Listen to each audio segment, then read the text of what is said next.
Weekend cinematic യൂണിവേഴ്സിലെ ഏറ്റവും പുതിയ മൂവിയാണ് ഡിക്റ്റേറ്റീവ് വിജിലൻ. ഈ ഒരു സിനിമാറ്റിക് യൂണിവേഴ്സിലെ ഫസ്റ്റ് മൂവിയാണ് മിന്നൽ മുരളി ആൻഡ് സെക്കൻഡ് വന്ന ഒരു മൂവിയാണ് ഡിക്റ്റേറ്റീവ് വിജിലൻ. ആൻഡ് ഈ രണ്ട് മൂവിന് ശേഷം വരുന്ന ഈ യൂണിവേഴ്സിലെ തേർഡ് മൂവിയുടെ ചെറിയൊരു സ്നീക്ക് പിക്ക് ഈ മൂവിയുടെ ക്രെഡിറ്റ്സിൽ കാണിക്കുന്നുണ്ട്. അത് അടിപൊളിയായിരുന്നു. ഒരുപാട് പേര് ക്രെഡിറ്റ്സിന് മുമ്പ് ഇറങ്ങിപ്പോയി. ഇനി കാണാൻ പോകുന്നവരടുത്താണ് ഒരിക്കലും ക്രെഡിറ്റ് സീൻ മിസ് ചെയ്യരുത്. നല്ല കിടിലൻ ക്രെഡിറ്റ് സീനാണ്. മൊത്തം 2 ഉണ്ട്. അതിൽ ഒന്ന് വളരെ സിമ്പിൾ ആണ് ആൻഡ് രണ്ടാമത്തത് അടുത്തൊരു മൂവിയുടെ ചെറിയ സ്നീക്ക് പിക്ക് ആണ്. എനിക്ക് തോന്നുന്നു അവർ ഈ നെക്സ്റ്റ് മൂവിയുടെ പോസ്റ്റർ എന്തോ റിലീസ് ചെയ്തിട്ടുണ്ട്. പക്ഷേ ഈ സ്നീക്ക് പിക്ക് അടിപൊളിയായിരുന്നു. ഈ ഒരു മൂവി എന്ന് പറയുന്നത് പ്ലാച്ചിക്കാവ് എന്ന് പറയുന്ന ഒരു വില്ലേജിൽ നടക്കുന്ന കുറച്ച് ഇവന്റ്സ്, അവിടെ ഒരു സൈക്കോ കില്ലർ വരുന്നതും പിന്നീട് അവിടെ നടക്കുന്ന മിസ്റ്ററീസും അത് സോൾവ് ചെയ്യാനായിട്ട് വരുന്ന ഡിറ്റക്റ്റീവും പിന്നീട് അവിടെ നടക്കുന്ന ഇവന്റ്സ് ഒക്കെയാണ് ഈ സിനിമ സംസാരിക്കുന്നത്. ആൻഡ് മൂവി ഡയറക്ട് ചെയ്തിരിക്കുന്ന രാഹുലും ഇന്ദ്രനീലമാണ്. ഇവർ തന്നെയാണ് ഈ മൂവി റൈറ്റ് ചെയ്തിരിക്കുന്നത്. രണ്ടുപേരുടെയും ഫസ്റ്റ് മൂവിയാണെന്ന് എനിക്ക് തോന്നുന്നത്. അടിപൊളിയായിരുന്നു. നല്ല അടിപൊളിയായിട്ടാണ് അവർ എക്സിക്യൂട്ട് ചെയ്ത് വെച്ചിരിക്കുന്ന മൂവി. ആൻഡ് മൂവിയിൽ ഹൈലൈറ്റ് ചെയ്ത് പറയാൻ തോന്നിയ ഒരു കാര്യം എന്ന് വെച്ചാൽ ഈ മൂവിയുടെ പ്രൊഡക്ഷൻ ക്വാളിറ്റി തന്നെയാണ്. ഇച്ച് and every department was like വേറെ ലെവലായിരുന്നു. സിനിമാറ്റോഗ്രാഫി ആയാലും ശരി, കളറിംഗ് ആയാലും മ്യൂസിക് എടുത്ത് പറയണം.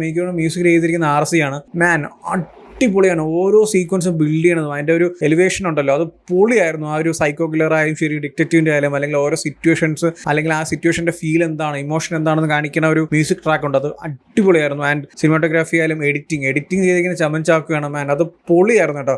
സിനിമ പോകുന്നത് ആ ഫസ്റ്റ് ഹാഫ് പോയത് അറിഞ്ഞില്ല. അങ്ങനത്തെ ലെവലിലാണ് ആ ഒരു പുള്ളിക്കാരൻ അത് എഡിറ്റ് ചെയ്ത് വെച്ചിരിക്കുന്നത്. സിനിമാറ്റോഗ്രാഫി ആൻഡ് കളറിംഗ് രണ്ടും അടിപൊളിയായിരുന്നു. ഒരുപാട് നല്ല കിടിലൻ ഫ്രെയിംസ് ഉണ്ട്. ആൻഡ് അതിൻ്റെ കൂടെ തന്നെ നല്ല അടിപൊളി കളർ ടോണും ഉണ്ടായിരുന്നു. സോ വിഷ്വൽ വാസ് ലൈക്ക് അല്ലെങ്കിൽ ആ ഒരു മൂവിയുടെ എൻ്റെ ടെക്നിക്കൽ സൈഡ് അടിപൊളിയായിരുന്നു. ആൻഡ് ക്യാരക്ടേഴ്സിന്റെ പെർഫോമൻസ് പറയുമ്പോൾ ആദ്യം എടുത്തവരുടെ പേരാണ് ധ്യാൻ ശ്രീനിവാസൻ 2.0. ആ ഒരു ഡിക്റ്റേറ്റീവ് വിജിലനായിട്ട് പുള്ളിക്കാരൻ അടിപൊളിയായിട്ട് തന്നെ പെർഫോം ചെയ്തിട്ടുണ്ട്. ആ ഒരു ക്യാരക്ടറുടെ മീറ്റർ എന്താണോ അല്ലെങ്കിൽ ക്യാരക്ടർ എങ്ങനെയാണ് പെർഫോം ചെയ്യേണ്ടത് അല്ലെങ്കിൽ ആ ഒരു ക്യാരക്ടറിന്റെ ലെവൽ എന്താണോ പുള്ളിക്കാരൻ അതിന്റെ അകത്ത് അടിപൊളിയായിട്ട് ആ ഒരു ക്യാരക്ടറിനെ എക്സിക്യൂട്ട് ചെയ്ത് വെച്ചിട്ടുണ്ട്. ധ്യാൻ ശ്രീനിവാസൻ 2.0 എന്നുള്ള ടാഗ് ലൈൻ നല്ല രീതിക്ക് മാച്ച് ആവുന്നുണ്ട്. കാരണം പുള്ളിക്കാരൻ അത്ര നൈസ് ആയിട്ടാണ് ഇതിൽ പെർഫോം ചെയ്തിരിക്കുന്നത്. നല്ലൊരു ഡയറക്ടറും നല്ല സ്റ്റോറി, നല്ല മേക്കിംഗ് അല്ലെങ്കിൽ പുള്ളിക്കാരനെ നന്നായിട്ട് യൂസ് ചെയ്യാൻ പറ്റുന്ന ഒരു മൂവി ടീം ആണെങ്കിൽ പുള്ളിക്കാരൻ നല്ലൊരു ഔട്ട് തരും. അതിന്റെ ഏറ്റവും വലിയ എക്സാമ്പിൾ ആണ് ഈ ഒരു മൂവി കുഞ്ഞിരാമായണം, തീര, ഉടൽ. എസ്പെഷ്യലി എനിക്ക് ധ്യാൻ്റെ അടുത്ത് പറയാനുള്ള ഇതുപോലത്തെ നല്ല മൂവീസ്, നല്ല കണ്ടന്റ്സ് വരുമ്പോൾ മാത്രം ചെയ്താൽ പോരെ. അല്ലാതെ വീക്കിലി ഓരോ ബോംബ് എടുത്ത് പൊട്ടിക്കേണ്ട കാര്യമില്ലല്ലോ. കാരണം ഞാൻ ലാസ്റ്റ് ധ്യാനിന്റെ പെർഫോമൻസും അല്ലെങ്കിൽ ധ്യാനിന്റെ ഒരു ഫുൾ ഫിലിം ഇരുന്ന് കാണുന്നത് വർഷങ്ങൾക്ക് ശേഷമാണ്. ആ മൂവിയിൽ എനിക്ക് ആകെ ഇഷ്ടപ്പെട്ട ധ്യാനിന്റെ പെർഫോമൻസ് ആയിരുന്നു. സോ അതിനുശേഷം ഈ ഒരു മൂവിലോട്ട് വരുമ്പോൾ പുള്ളിക്കാരൻ നല്ല രീതിയിൽ ഇങ്ങനെ ചെയ്തിട്ടുണ്ട്. ഇതിന്റെ ഇടയ്ക്ക് വർഷങ്ങളായിട്ട്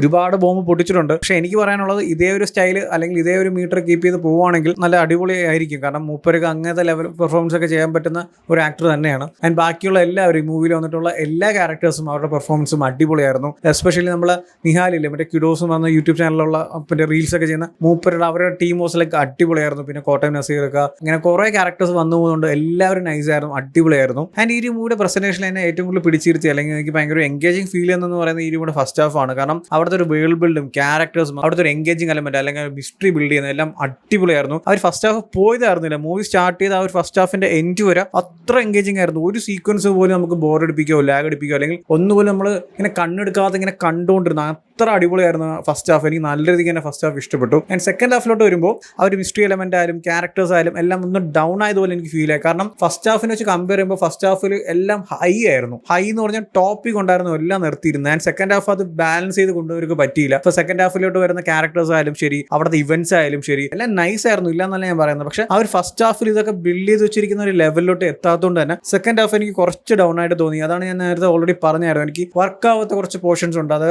ഈ ഒരു മൂവിയുടെ ആ ഒരു തേർഡ് ആക്ടിലൊക്കെ വരുമ്പോൾ ഉള്ള കുറച്ച് സീക്വൻസിൽ കുറച്ചും കൂടി ഡെപ്ത് അല്ലെങ്കിൽ കുറച്ചും കൂടി ഗ്രിപ്പ്, ആ ഒരു എലമെന്റ് ഉണ്ടല്ലോ, ആ ഒരു എൻഗേജിങ് എലമെന്റ് കുറച്ചും കൂടി കൂട്ടാം അല്ലെങ്കിൽ ആ ഓരോ സീക്വൻസും കുറച്ചുകൂടി അടിപൊളിയാക്കാമെന്ന് എനിക്ക് തോന്നിപ്പോയി. കാരണം ആ ഒരു മൂവിയുടെ തേർഡ് ആക്ടിലൊക്കെ വരുമ്പോൾ കാര്യങ്ങളൊക്കെ ഇത്രയും നേരം അടിപൊളിയായിട്ട് കൊണ്ടുപോയിട്ട് ആ ഒരു ഏരിയയിലോട്ട് വരുമ്പോൾ ഭയങ്കര സിമ്പിളായിട്ട് ഓക്കെ ഇതൊക്കെയാണ് കാര്യങ്ങൾ, ഇങ്ങനെയാണ് പരിപാടി എന്ന് പെട്ടെന്ന് പറഞ്ഞു തീർത്ത പോലെ എനിക്ക് തോന്നിപ്പോയി. ഇത്രയേ ഉള്ളൂ. എന്നും പറഞ്ഞാൽ ആ ഒരു ഏരിയാസും അല്ലെങ്കിൽ ആ ഒരു ഇവന്റ്സും സീക്വൻസും ഒക്കെ ഭയങ്കര ബോറെന്നല്ല ഞാൻ പറയുന്നത്. ഫസ്റ്റ് ഹാഫിനെ വെച്ച് കമ്പയർ ചെയ്യുമ്പോൾ ആ ഒരു ലെവൽ എത്താത്തതുകൊണ്ട് നമുക്ക് ഇങ്ങനത്തെ കുറെ ഏരിയാസ് ഒക്കെ ഭയങ്കര ഡൗൺ ആയിട്ട് ഫീൽ ആവും. അത്രേ ഉള്ളൂ. പക്ഷേ ഓവറോൾ മൂവി വാസ് ലൈക്ക് നല്ലൊരു എക്സ്പീരിയൻസ് വന്ന നല്ലൊരു അടിപൊളി ഡിറ്റക്റ്റീവ് മൂവി തന്നെയാണ്. ഒരു ക്രൈം ത്രില്ലർ കോമഡി ആ ഒരു എലമെന്റ് ഒക്കെ മിക്സ് ചെയ്തിട്ടുള്ള ഒരു മൂവിയാണ്. ഒരു ക്രൈം ത്രില്ലർ മൂവിയാണ്. അതിൽ കുറച്ച് കോമഡി എലമെന്റ്സ് ഒക്കെ ഉണ്ടെങ്കിലും ആ ഒരു ക്രൈം ത്രില്ലർ എലമെന്റ് ഒക്കെ നല്ല രീതിക്ക് തന്നെ പ്ലേസ് ചെയ്തിട്ടുണ്ട്. ആൻഡ് എസ്പെഷ്യലി സെക്കൻഡ് ഹാഫിൽ ഒരു ക്യാമിയോ ഉണ്ട്, ഒരു ക്യാരക്ടർ വരുന്നുണ്ട്. അതിനെക്കുറിച്ച് ഡീറ്റെയിൽ ആയിട്ടൊന്നും പറയുന്നില്ല. പക്ഷേ ആ ഒരു ക്യാമിയോ റോള് വന്നതിന് ശേഷമുള്ള കുറച്ച് ടൈം മാൻ അടിപൊളിയായിരുന്നു. അതിലും പുള്ളിക്കാരൻ്റെ ഒരു ചെറിയൊരു ചിരിയുണ്ട്.